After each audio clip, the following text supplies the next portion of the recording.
Hello, everyone. My name is Olive, and sharing this story today took a lot of courage out of me. You see, I wasn't born a girl, but today I am one after I transitioned. But my story runs far from a typical happy transitioning story because I regret doing it. My story is a complicated one. I'm not even sure I understand it myself, but please bear with me. I was confused about my gender ever since I could remember. Confused and jealous. Jealous of who? My female twin sister. Her name is Ellie. I've always envied her for being a girl, and all the things she was able to do which I couldn't. At first it was little things. I wanted to play with her toys. I would only wear socks with frills at the ankles because I liked the way they looked. I preferred my hair longer so I could tuck it behind my ear and run my fingers through it. Despite my jealousy, I never let the body I was in stop me from expressing myself. I shied away from rough boys' games, and I hated being dirty. I went to birthday parties where my mom would dress me in a little suit and bow tie, but I would spend hours watching the girls in their pretty dresses, not understanding why I couldn't have a flouncy skirt and a little tiara too. When I started school, I was told I'd have to get my hair cut, that it wasn't an appropriate length for a boy. My mom took me to the hairdresser, and I screamed and cried so hard that I passed out, but they cut my hair anyway. When I was 7, my parents were called into school to speak to the teachers about me. They said that I refused to play with the other boys. I wouldn't speak to anyone for hours at a time. I insisted on being Ellie's sister, not a brother. That's the first time the word trans was mentioned. I was taken to see the doctor, and they asked me loads of questions. My parents, too. I knew that something important was happening. They sat us down and explained that it was no one's fault, but that I had been born in the wrong body, and that's what my behavior was expressing. I remember feeling excited, like I was finally being listened to. Someone understood. My parents struggled. It was very hard for them to accept this, but they tried their best to keep an open mind to it. I could notice that my dad's mouth would become a hard line when I walked into the room wearing a dress. My mom would well up when people asked her how her son was. Despite it all, they spoke to the school and explained that I was going to be living as a girl, that I would be living as Olivia. They let me grow my hair again, and I could go back to wearing frilly socks. All I could remember from that time was how happy I felt. Finally, I was going to get to be one of the girls. As soon as I became old enough, I started to take hormones. They stopped my voice dropping and facial hair growing. I grew breasts and my features stayed soft. Then, when I was 18, I finally had the surgery that made me biologically female. You'd think that my story would have a happy ending at this point, right? Well, that was what I thought too, until reality failed me. After the surgery, that everything went downhill. First, it was my parents. They struggled in accepting what I had done, even though they expected it. Our relationship, which had been strained before, became almost non-existent.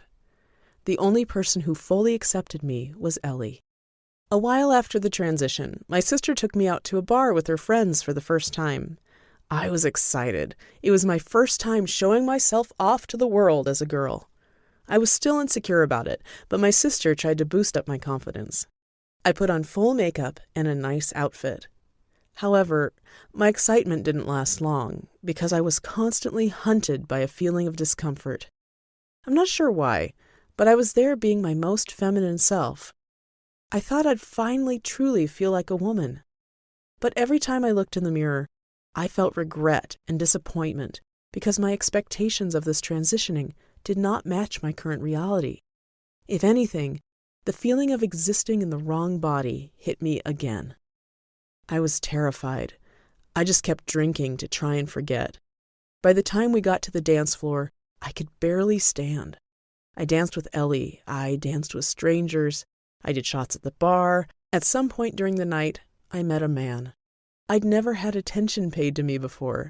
I wanted to be able to giggle flirtatiously and flick my hair as they did on TV.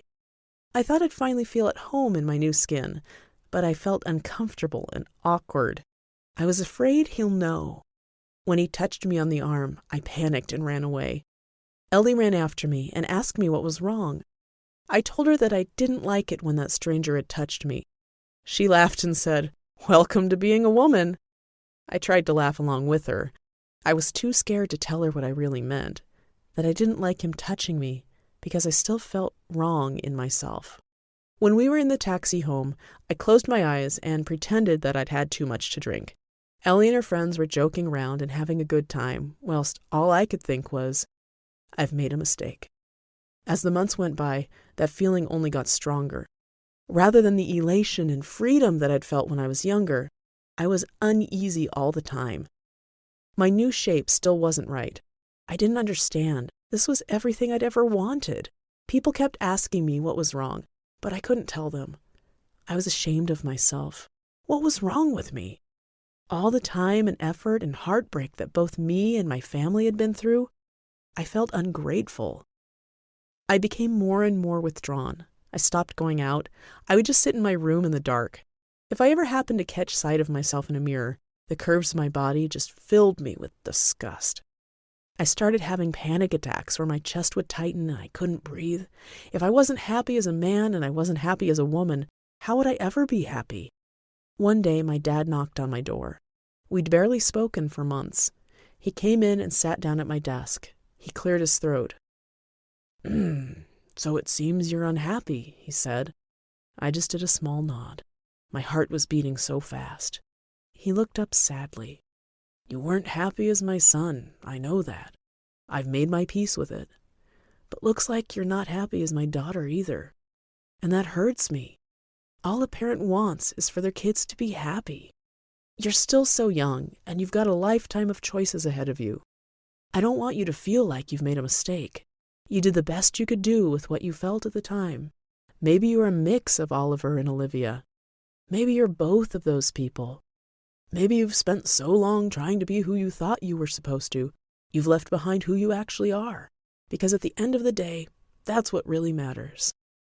It seems to me that there are levels now.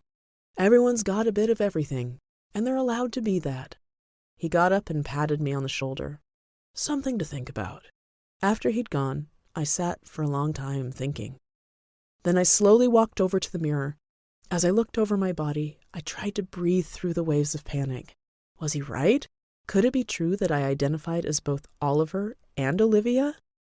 I realized that it's not about the way I look, but about how I feel inside. For the first time in a long time, I smiled. After that day, I spent hours looking into it, speaking to professionals, and once I was finally honest about my feelings, I got the help I needed. I finally have context for all those years of feeling like an outsider. I'm just Olive now, and I identify as gender fluid. Sometimes I have Oliver days, sometimes Olivia days. I found a way to be happy in my own skin after years of turmoil. My relationship with my parents is improving every day. I think all along I was just looking for acceptance. This was hard for me to share, but I'm glad I did. If you're struggling with your gender identity, please know that you're not alone. Things are not always black and white, and it's okay, if anything. Thanks for watching this video and listening to my story.